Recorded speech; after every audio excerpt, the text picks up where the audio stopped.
As feridas que as constantes ausências de Zeus abriram no ciumento coração de Hera só poderiam ser sanadas com duras vinganças, quando só Hera tramava planos para punir o infiel esposo. Queria denunciar aos deuses o abandono que Zeus lhe impusera, então decidiu ter um filho, sem a participação do marido. Haveria de ser uma linda criança, bem como a mãe, e faria a morada dos deuses vibrar de felicidade.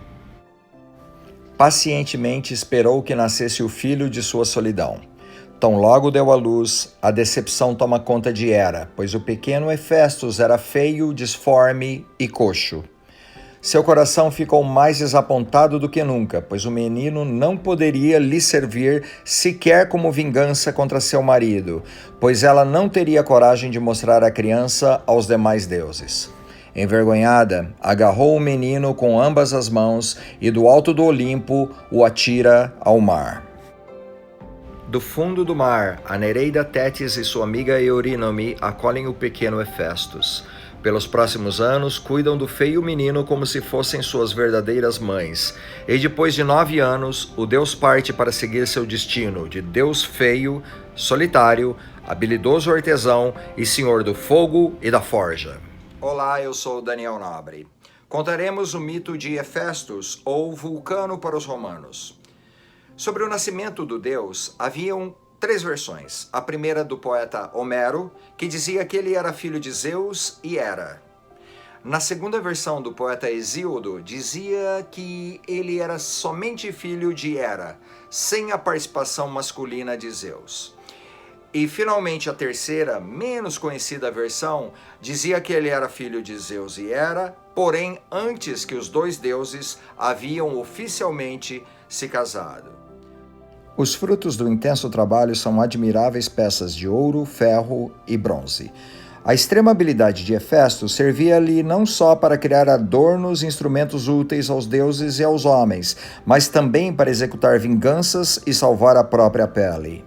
Curiosamente, o mito de Hefestos é unânime em descrever a sua deformidade física e também a falta do atributo de beleza.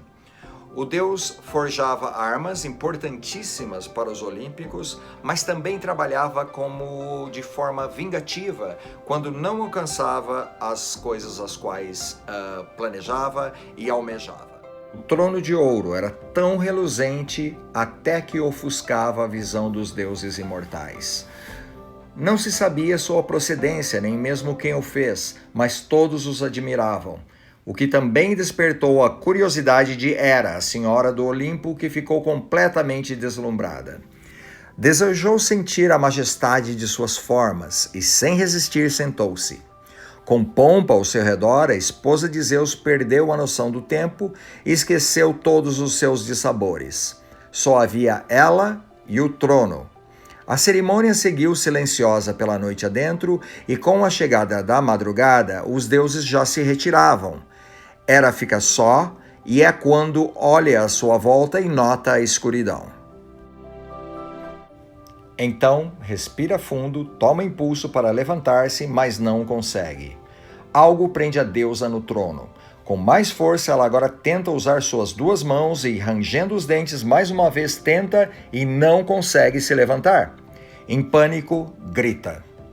Zeus escuta e com ele todos os deuses do Olimpo. Cada qual, em vão, tentam usar seus poderes para desfazer o feitiço, mas nenhum consegue realizar a tarefa. Nesse momento, percebe-se tudo. O trono foi enviado por Hefestos, deus do fogo, que dessa maneira se vingaria de sua mãe. Então, com a chegada do amanhecer, os deuses decidem que deveriam chamar Hefestos ao Olimpo e fazê-lo desistir de sua ideia de vingança, em troca de concessões ou até com emprego de força. Os deuses declaram guerra ao ferreiro. Cabe então ao deus do vinho Dionísio, que é amigo de Hefestos, ser o mensageiro. Desarmado e tranquilo, ele parte. As uvas que nascem na ilha de Lemnos servem para que ele prepare vinho até conseguir embriagar Hefestos e assim trazê-lo à presença dos deuses. Depois que volta à lucidez, Hefestos percebe a armadilha em que caíra, mas não se deixa vencer e se dispõe a libertar sua mãe Hera somente se a deusa da beleza, Afrodite, se casar com ele. Zeus retira-se para pensar. Não desgosta de Hefestos, bem como não pode esquecer que fora o deus do fogo que lhe presenteou com o escudo, o cetro e o palácio. Por outro lado, tem motivos para castigar Afrodite, que negou amá-lo. Zeus então consente. Hefestos então liberta a mãe e volta seu feio rosto para Afrodite, completamente apaixonado. No dia em que o casamento foi anunciado, Afrodite detestou Zeus um pouco mais. Não podia desobedecer-lhe, porém vingou-se, traindo inúmeras vezes o disforme esposo. O mito de Hefestos não é somente vingança. O deus era louvado por ser um hábil artesão. Ele também fez quase todas as ferramentas de guerra dos deuses. Ele sempre é representado pelo trabalho, no qual também é uma divindade principal. O fogo, o trabalho, a forja.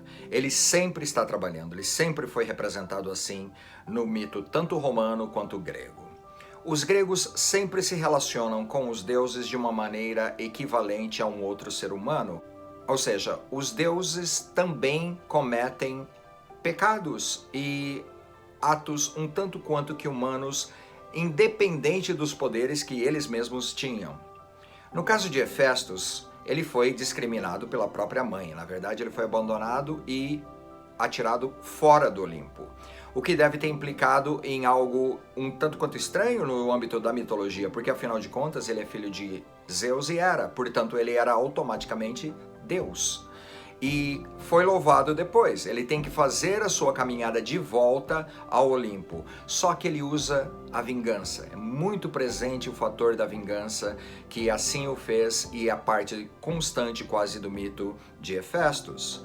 Ele também foi vítima quando casou com a mais linda de todas as deusas e foi imensamente traído. Mas ele também se vinga de Afrodite. Mas aí é outra história. Obrigado por escutarem ao mito de Hefestos e na próxima vez estaremos voltando com um novo mito. E mais de Hefestos ainda no futuro. Meu nome é Daniel Nobre, obrigado por assistir a esse episódio de Mitologia. Até a próxima.